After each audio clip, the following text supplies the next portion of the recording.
At the state capitol, lawmakers are continuing to work toward a final state budget. But as they do, federal changes to key assistance programs are raising questions over how it'll get done. 13 on your side, political reporter Josh Albertus reports from Lansing.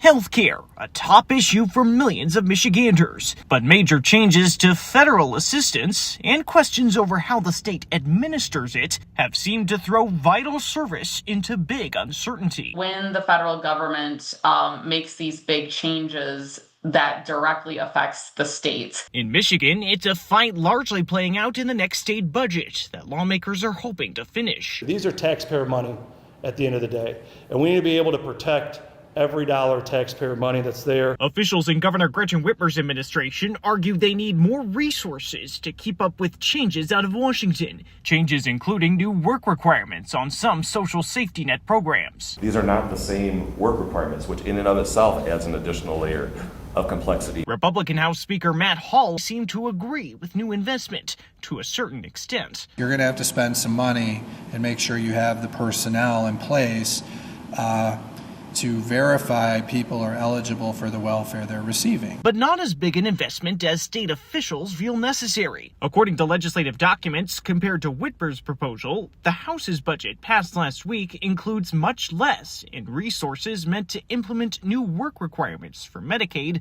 and food assistance through SNAP. What we did is we got rid of the extra stuff and we're funding what actually would be needed for verifying eligibility. But many Democrats have argued that state and federal Republican efforts haven't helped. I was extremely disappointed to see House Republicans balance their budget with $300 million worth of negative assumptions.